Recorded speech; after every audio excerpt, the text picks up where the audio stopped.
Let us talk a little bit about this reality, this entity known as Iblis. Iblis is the proper name of the leader of the shaitans. Shaitans belong to jinn, shaitans belong to ins. Shaitan is anybody who's trying to take you away from the path.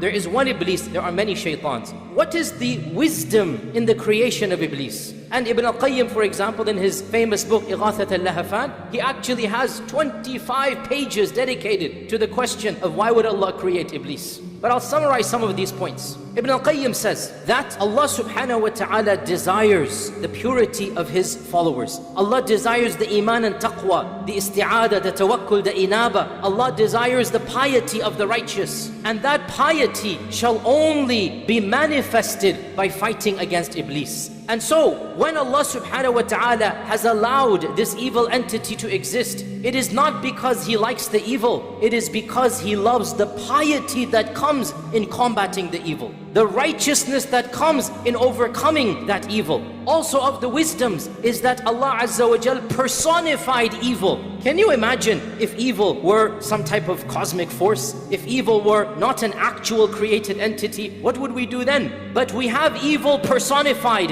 in one being, one entity. And we thank Allah for this, because we can now feel a sense of consolation knowing that evil is manifested in one makhluk. And this makhluk is not all-powerful. This makhluk is not God. This makhluk is a creation of Allah. And so evil can be conquered when we turn to the one who created this entity. We know that being. We have been told to take precautions against that being. Also of the wisdoms is a lesson for all of us in the story of our father Adam alayhi salam. Iblis is no stranger to humanity. Imagine if we had somebody who showed no enmity to us, no harm to us. We would say, why should we hate this entity? But Allah Azza wa Jal in His wisdom allowed the same entity to be the cause of the downfall of our mother and father. The same entity to do what He did to Adam and Hawa. The same entity to continue to fight every single prophet. And so when we have one particular entity whom history has shown has caused so much damage, then how can we not take precautions? How can we not feel a sense of genuine anger at this entity and turn to Allah to protect ourselves from this entity? Also of the wisdoms of the creation of this evil known as Iblis is that we see the diversity of the power of Allah Azza wa Jal.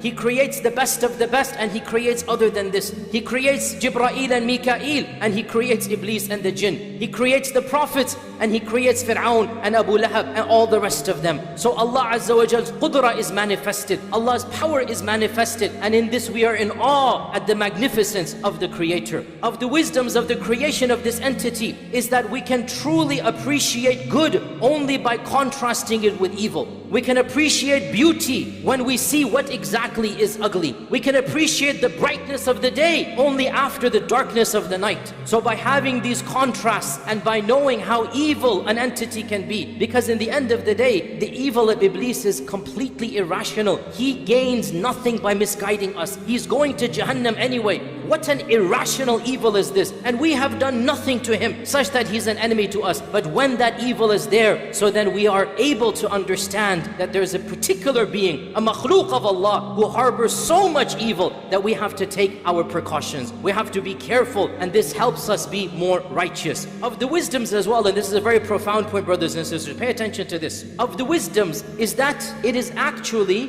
therapeutic for our own salvation. It is therapeutic for our own betterment. There is a psychological wisdom in having the embodiment, the personification of evil. How so? Because, you know, when you want to overcome a personal problem, when you have committed a major mistake, a major crime, in this environment and complex, psychologists say you can't continue to blame yourself for a past mistake. You have to let go and move on, right? In our case, we don't have to just let go. We can easily and factually and correctly blame Iblis for a sin that we have done. And it is correct, Iblis was the one who misguided us, who gave us waswasa, and use that blame in order to make ourselves empowered to move on to live better lives. Now I have to be clear here. We do not blame Iblis in a court of law. We cannot blame Iblis on the Day of Judgment. It's not going to work. But we can blame Iblis in our personal journey to Allah, in our reflections of our own past, and we think about what we've done, and we say, astaghfirullah, that wasn't me, I'm better than that. That was from Iblis and the whisperings of Iblis. And if I can cut off Iblis, I can eliminate Iblis, then I am a better person with the help of Allah. And that is factually true. When we have an entity that we can legitimately blame for our own shortcomings of the past, again, this is not a justification of the current, it is not an excuse of the future. But in this dunya, in our journey to Allah, we are not only allowed to, the Quran and Sunnah shows us, we blame Iblis, listen to me carefully, for a past mistake or sin in order to rectify ourselves, in order to overcome and be better people. When Yusuf and his brothers had a fight, and his brothers did what they did, Yusuf being the wise prophet, how did he recover? How did he bring about unity? He said, Shaitan caused you all to do this. It wasn't from you. مِن بَعْدِ أَن نَزَغَ الشَّيْطَانُ بَيْنِي وَبَيْنَ إِخْوَتِي. Now question, who threw Yusuf in the well? The brothers or Shaitan? Well, it was the brothers, but who whispered it to them? Who زَيَّنَ لَهُمُ الشَّيْطَانِ? Who beautified it? Clearly it was Shaitan. Now that Yusuf wants to mend the hearts, now that we need to move forward, we can bring in this third party called Iblis. We can say, that's not you, you're better than that. That was Iblis. You're factually correct. When you blame Iblis, this is passing the responsibility of a past sin. You still have to make them in the eyes of Allah in order that you rectify yourself.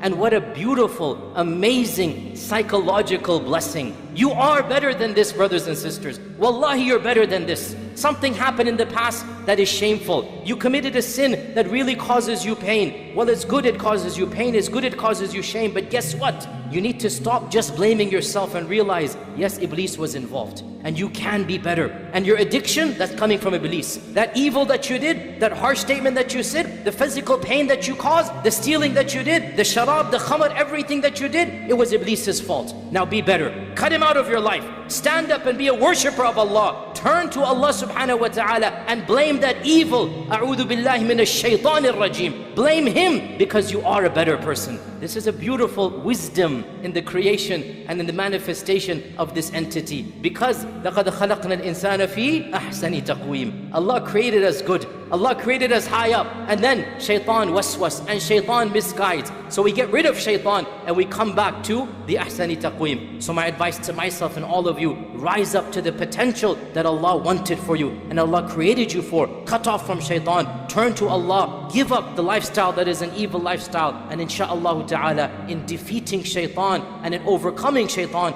that is how we will return to the abode where we were before shaitan caused our mother and father to be expelled from it.